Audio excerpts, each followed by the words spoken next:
نعرہ حیدری، نعرہ غوثیہ۔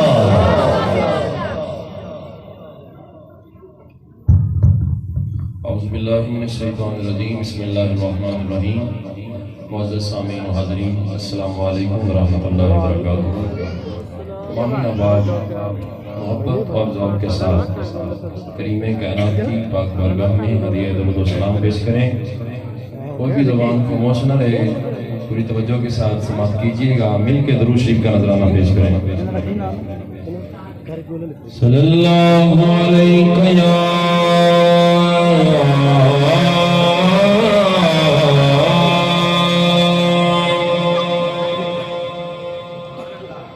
یا رسول اللہ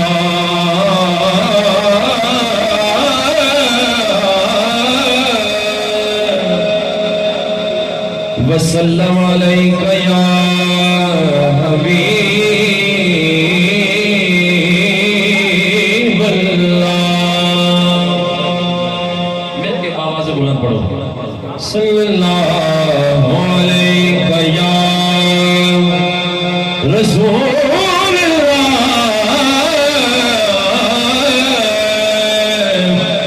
وسلم علیک یا حبیب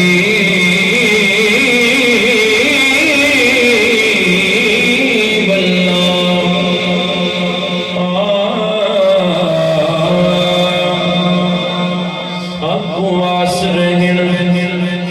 سکو آسرہن مٹھے مدنی دے، جنہاں دا آسرہ ہے بولے سبحان اللہ۔ سکو آسرہن مٹھے مدنی دے، ساڑھے حال تے کرم ہزار تھی سر، صدیق عمر نالے عثمان علی، ساڑھے حامی چارے یار تھی سر،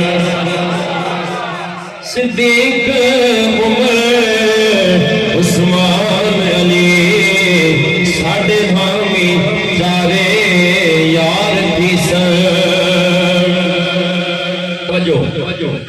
اسی کہر گرمی دن حشر دے ادو جلوہ گر سونے سرکار تھی سر، اور جن سیرے شاکر گاندے ہاں اوندے لب ہلسن میرے پار تھی، اور جن سیرے جن سہرے شاکر گاندے ہاں اوندے لب ہلسن میرے پار، ہسن پتر کسے دا جمے دے اس میلے، اوندا باپ مٹھائیاں دے حال منڈے، وڈ وڈ وچ ہوندے ہر کوئی یار کا بھیک دینال۔ میرے کے عثمان نظارے بولو تے ہوندی اپنے ظرف دی گلے یارو، کوئی منڈے مٹھائی کوئی مال منڈے،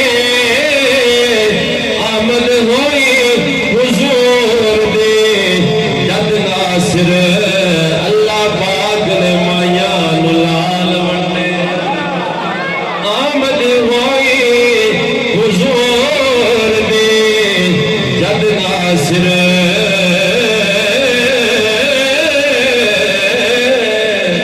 اللہ پاک نے مائیاں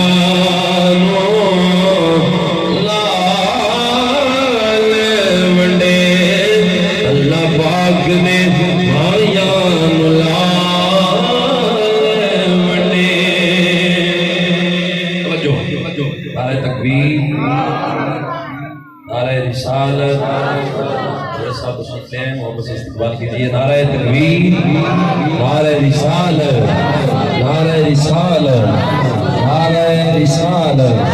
اللہ محمد چار یار حاجی خواجہ قطب فرید حق فرید حق فرید حق فرید حق فرید محبت سے تشریف رکھیے. سرکار کی آمد کے حوالہ سے کلام پیش کر رہا ہوں. محبوب خدا آیا ہے اے آمینہ تورے آنگن میں. محبوب خدا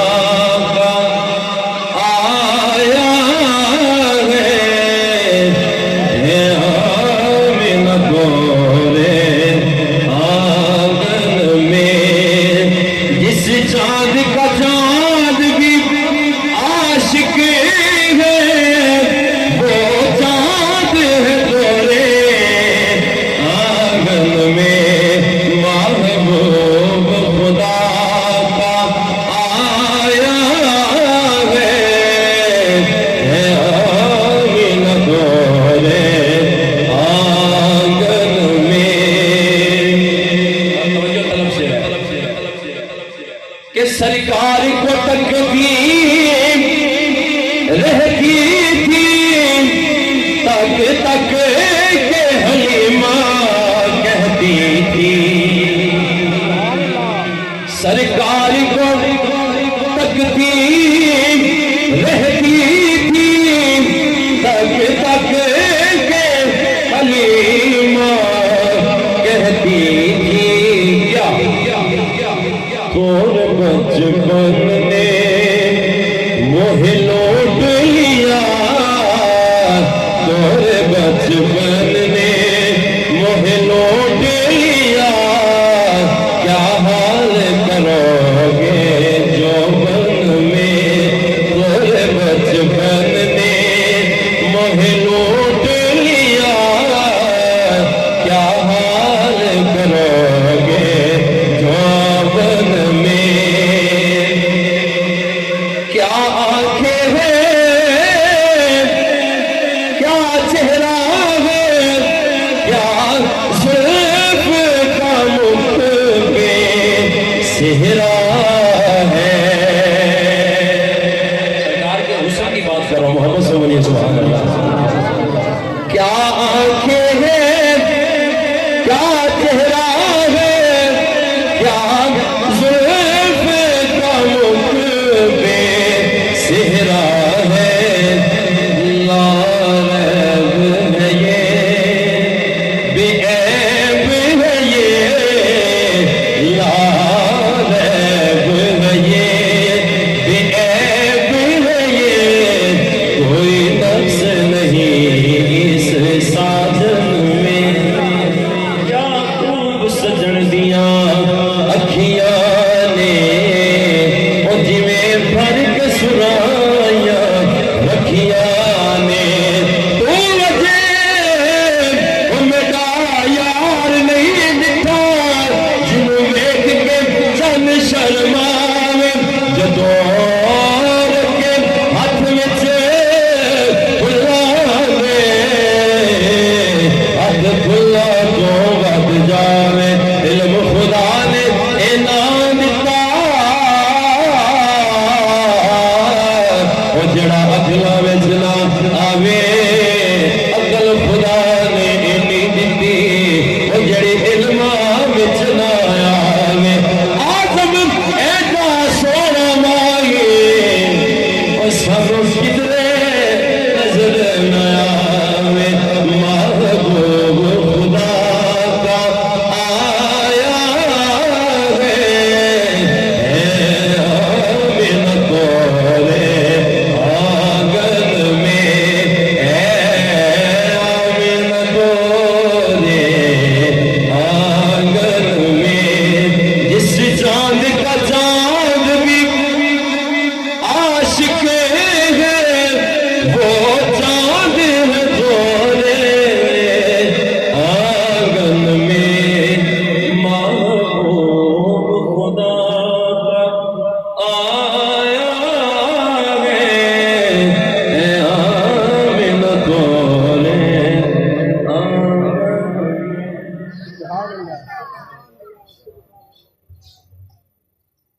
ماشاءاللہ ہماری بڑی خوش نصیبی خوش بختی کہ ہمارے ہاں جلوگر ہوئے پروفیسر ڈاکٹر عزت مآب حضرت علامہ مولانا ڈاکٹر عبداللہ آصف مصطفی صاحب، بڑا لمبا سفر کر کے آپ تشریف لائے۔ ہم آپ کو دل کی اتھا گہرائیوں سے خوش آمدید عرض کرتے ہیں۔ جب تیری بات کان پڑتی ہے تنے بے جاں میں جان پڑتی ہے، جب تیری بات کان پڑتی ہے تنے بے جاں میں جان پڑتی ہے، فاصلہ کچھ نہیں تیرے در تک زندگی درمیان پڑتی ہے۔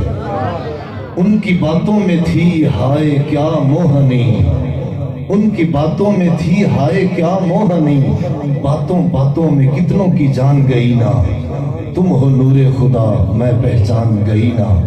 میرے خیال میں جتنے بھی لفظ سوچے ہیں تیری مثال تیری عظمتوں سے چھوٹے ہیں، روک دیتے ہیں شریعت کے تقاضے ورنہ میں تیرا ذکر ہر ذکر سے بلند کرتا، روک دیتے ہیں شریعت کے تقاضے ورنہ چند ڈبدا ڈبدا ڈب جاندا، جھلک نور دی تاریاں وچ چھٹ جاندا، پانی سمندر دا جدوں بھی چھل مارے کئی موتی کنارے تے سٹ جاندا۔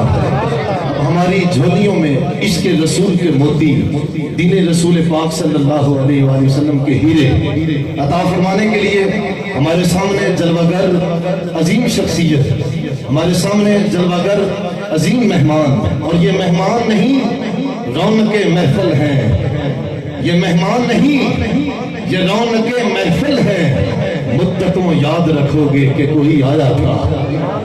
آپ کی سماعتوں کے حوالے حضرت قبلہ محترم عزت مآب واجب الاحترام جناب ڈاکٹر عبداللہ آصف مصطفی صاحب، نعرہ تکبیر، ذرا جاگ کے نعرہ رسالہ، سینے کے زور کے ساتھ نعرہ رسالہ، جشن عید میلاد النبی، جشن عید میلاد النبی۔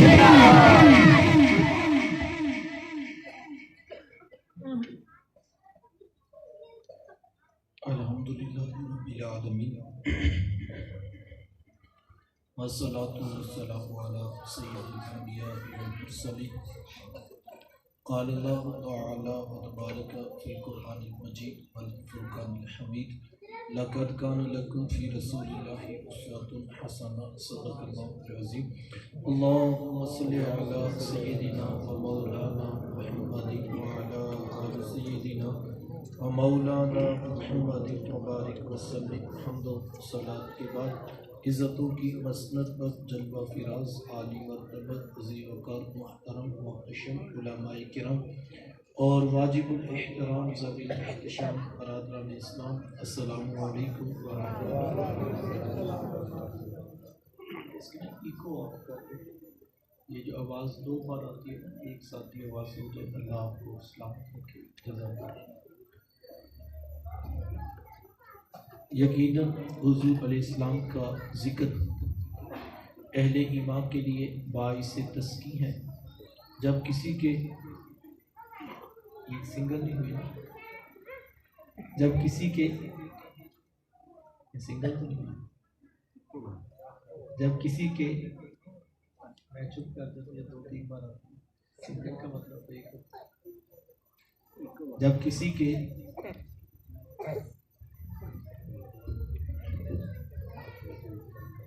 جب کسی کے لبوں پر، ہاں اب ایک ہو گیا، اللہ آپ کو سلامت جزاک اللہ، جب کسی کے لبوں پر حضور علیہ السلام کا نام نامی اسم گرامی آتا ہے تو اہل ایمان کے دلوں میں ایمان کی حرارت بڑھتی چلی جاتی ہے، اور ایسا ہو بھی کیوں نہ کہ میرے حضور علیہ السلام کا ذکر ہے بھی تو اتنا ہی میٹھا۔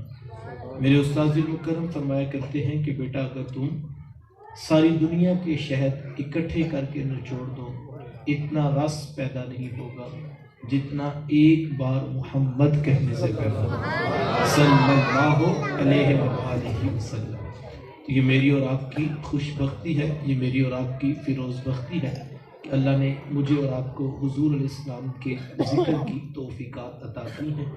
ایک دن کا میلاد کیا ہے، ساری زندگی سر سجدے میں رکھ کر تشکر کے کلمے پڑھے جائیں تو پھر بھی حق کے شکر ادا نہیں ہو سکتا۔ کتنا بڑا کرم ہوا ذرا ایک لمحے کے لیے غور کیجئے کہ یار اللہ نے اپنا محبوب ہی عطا کر دیا۔ محبوب تو کوئی کسی کو دیکھنے کی اجازت نہیں دیتا، یہ کتنا بڑا کرم ہوا کہ اپنا محبوب ہی عطا کر دیا۔ اپنا معیار زمانے سے جدا رکھتے ہیں، اپنا معیار زمانے سے جدا رکھتے ہیں، ہم تو محبوب بھی محبوب خدا رکھتے ہیں۔ یہ میرا اور آپ کا فخر ہے، یہ میرا اور آپ کا اعزاز ہے کہ اللہ تعالیٰ نے مجھے اور آپ کو حضور علیہ السلام کے امتی ہونے کا شرف۔ علماء نے اس بات کو لکھا ہے کہ 12 نبی ایسے ہوئے ہیں کہ جن کے سروں پر نبوت کے تاج سجے، خود نبی ہیں، خود پیغمبر ہیں، خود رسول ہیں، لیکن ہاتھ اٹھا کر دعا کیا کرتے ہیں؟ اے اللہ ہمیں اس پیارے احمد کا امتی ہی بنا دے۔ ہم نے کوئی منت مانی، کوئی تمنا کی، کوئی آرزو کی، کوئی دیکھ بانٹی نہیں، ہم پیدا ہوئے تو والد صاحب مسجد سے قاری صاحب کو بلا لائے اور بات بھی محبت کی تھی، انہوں نے کان قریب کر کے کہا مبارک ہو تو بھی اسی آقا کا غلام بن گیا۔ پھر میں کیوں نہ کہوں شاہوں سے ملا ہے نہ تونگر سے ملا ہے، شاہوں سے ملا ہے نہ تونگر سے ملا ہے، اللہ کا عرفان اسی در سے ملا ہے، اوروں کو ملا ہے تو مقدر سے ملا ہے، مجھے تو مقدر بھی تیرے در سے ملا ہے۔ یہ میرا اور آپ کا فخر ہے، یہ میرا اور آپ کا اعزاز ہے کہ اللہ نے مجھے اور آپ کو حضور علیہ السلام کے امتی ہونے کا شرف عطا کیا۔ آئیے چند لمحوں کے لیے حضور علیہ السلام کی سیرت کے ہی کچھ پہلو آپ کے سامنے رکھنا چاہوں گا، اس دعا کے ساتھ کہ اللہ مجھے اور آپ کو قابل عمل باتوں پر توفیق عمل نصیب فرمائے۔ آپ جانتے ہیں کہ اللہ کے رسول صلی اللہ علیہ وآلہ وسلم کی جب ولادت ہوئی تو 7 دن تک اپنی والدہ حضرت آمینہ سلام اللہ علیہ کا دودھ پیا۔ 8ویں دن یہ اعزاز دشمن اسلام ابو لہب کی کنیز سویبہ کو حاصل ہوا، اس نے حضور علیہ السلام کو دودھ بھی پلایا اور دیکھ بھال بھی کی۔ یہ چند دن کا دودھ تھا، یہ چند دن کی دیکھ بھال تھی، لیکن میرے آقا نے سویبہ کے اس احسان کو بھی پوری زندگی یاد رکھا۔ مکے میں تھے تو میری ماں کہہ کے پکارا کرتے، مدنی دور آیا تو یہاں مدینے سے ان کے لیے کپڑے بھی بھجوایا کرتے اور رقم کا بھی بندوبست کیا کرتے۔ یہ ہے شریعت، یہ ہے سیرت جو میرے حضور لے کر آئے۔ میرے حضور تشریف فرما تھے، صحابہ بیٹھے تھے، دور سے ایک بوڑھی خاتون کو اپنی طرف آتے دیکھا۔ آقا کریم علیہ السلام کی نظر پڑی تو میرے محبوب اٹھ کھڑے ہوئے، میری ماں پکارتے ہوئے اور دوڑ لگاتے ہوئے ان کے قریب پہنچے، پھر کندھوں سے وہ چادر اتار کر نیچے زمین پر بچھا دی، جسے میں اور آپ کائنات کا قیمتی اثاثہ سمجھتے ہیں۔ اپنی والدہ کو اس چادر کے اوپر بٹھایا، کان لگا کر گھنٹوں ان کی باتیں سنی، اور جب وہ بوڑھی خاتون خود اٹھ کر واپس جانے لگی تو کسی نے راوی سے پوچھ لیا، یہ آنے والی خوش قسمت خاتون کون تھی؟ تو محبوب علیہ السلام کے بارے کسی نے بتایا کہ تمہیں نہیں پتا، یہی تو حضور علیہ السلام کی رضائی والدہ حضرت حلیمہ سعدیہ سلام اللہ۔ سگی ماں تو سگی ماں ہوتی ہے نا، میرے محبوب علیہ السلام نے تو دودھ پلانے والی ماں کو بھی اتنی عزتیں عطا کی۔ ماں باپ کیا ہوتے ہیں یہ زمانے کو میرے حضور علیہ السلام نے آ کر بتایا۔ آقا کریم علیہ السلام ایک دن صحابہ کو نماز پڑھانے آئے، تاحد نگاہ صحابہ نے اٹھ کر حضور کا استقبال کیا، محبتوں برا یہ ہجوم دیکھا تو چھم چھم آنکھوں سے آنسو برسنے لگے۔ ایک ٹھنڈی آہ بری اور کیا فرمایا، لو ادرکت والدی او احدہما، کاش آج میرے ماں باپ بھی زندہ ہوتے یا ان میں سے کوئی ایک ہی زندہ ہوتا، پھر میں لوگوں کو نماز عشاء پڑھا رہا ہوتا، اس میں سورہ فاتحہ کی تلاوت کر رہا ہوتا، پھر میری ماں کو میرے ساتھ کوئی کام یاد آ جاتا، وہ دروازے پہ آتی، چلمن سرکاتی، اپنے میٹھے اور پیار بھرے لہجے میں فرماتی ابنی محمد، میرے بیٹے محمد میری بات تو سنو۔ کہا لوگوں میں نماز کا مصلی چھوڑ کر پہلے ماں کی بات کو سنو۔ زمانے کو عملاً بتایا ماں کا وجود کتنا معتبر ہوتا ہے۔ بیٹیاں کیا ہوتی ہیں یہ زمانے کو میرے حضور علیہ السلام نے آ کر بتلایا۔ آقا کریم علیہ السلام کی آمد سے قبل آپ تاریخ عرب اٹھائیں، جب کسی کے ہاں بیٹی پیدا ہوتی تو شرم سے اس کا منہ کالا ہو جاتا۔ عزت اور آبرو بچانے کا ایک ہی راستہ ہوتا کہ ظالم باپ ماں کی ممتا بری گود سے پھول جیسی بیٹی چھینتا، گڑھا کھود کے دھکا دے کر اوپر مٹی ڈال دیتا۔ اگر کوئی باپ اتنا ظالم، اتنا سفاک تھا تو وہ اس قابل تھا کہ معاشرے میں سر اٹھا کر جی سکتا ہے۔ یہ عرب معاشرہ ہے جس کو قرآن مجید فرقان حمید نے بھی بیان کیا ہے۔ وہ عملاً بیٹیوں کو ذبح کیا کرتے اور بہنوں کو زندہ درگور کر دیا کرتے۔ جس دور میں بیٹی ذبح کی جا رہی تھی، جس دور میں بہن زندہ درگور کر دی جاتی، میرے حضور اس دور میں کلمہ حق بلند کیا اور حضور میں بیٹیوں کو ذبح کرنے والوں سن لو، فاطمہ تو بدعۃ منی، میری فاطمہ تو میرے جگر کا بھی ٹکڑا۔ یہ کلمہ محبت بھی ہے، یہ کلمہ جہاد بھی ہے۔ دیکھیں آج میں یا آپ اپنی بیٹی یا بہن کے لیے کوئی پیار بھری بات کہیں تو یہ بہت بڑی بات نہیں ہے۔ آج اس معاشرے میں بیٹی کی عزت ہے، آج اس معاشرے میں بہن کا وقار ہے۔ یوں ہی تو نہیں بوڑھا باپ اپنی جھکی ہوئی کمر پہ بوریاں لاد لاد کے مزدوری کر رہا ہے کہ میں نے اپنی بیٹی کو عزت کے ساتھ رخصت کرنا ہے۔ جوان سال بھائی فیکٹری میں اوور ٹائم لگا رہے ہیں کہ ہم نے بہنوں کو عزت کے ساتھ بیاننا ہے۔ یار یہ باپ تو ذبح کرتا تھا، یہ بھائی تو زندہ درگور کر دیتا تھا، ان کے سینے میں اتنا کوٹ کوٹ کر پیار کس نے بھر دیا؟ جواب ایک ہی ملے گا، یہ فیض ہے آمینہ کے لال کا، یہ فیض ہے میلاد والے آقا کا، جنہوں نے کٹتی بیٹیوں کو عزت اور ذبح ہوتی ہوئی بہنوں کو زندگی کی بہاریں عطا فرمائیں۔ آقا کریم علیہ السلام ایک دن گھر تشریف لائے تو ام المومنین حضرت سیدہ عائشہ صدیقہ رضی اللہ تعالی عنہ عرض کرتی ہیں کہ حضور آج بڑا عجیب واقعہ ہوا۔ حضور میں عائشہ آج کیا ہوا؟ عرض کی حضور ایک حبشیہ نیاد عورت آئی اور اس نے دروازے پر آ کر صدا لگائی۔ میں نے گھر میں تلاش کیا کہ کوئی چیز مل جائے تاکہ میں سائل کو صدقہ کر دوں۔ تلاش بسیار کے بعد مجھے صرف ایک کھجور ملی اور میں اس کو وہی صدقہ کر دیا۔ حضور اس نے اس کھجور کے 2 ٹکڑے کیے، ایک دائیں جانے والی بیٹی کو کھلا دیا اور ایک بائیں جانے والی بیٹی کو کھلا دیا۔ حضور ماں خود بھی بھوکی تھی، اس کا اپنا پیٹ بھی کمر سے لگا ہوا تھا، لیکن اس نے خود کچھ نہیں کھایا اور سب کچھ اپنی بیٹیوں کو ہی کھلا دیا۔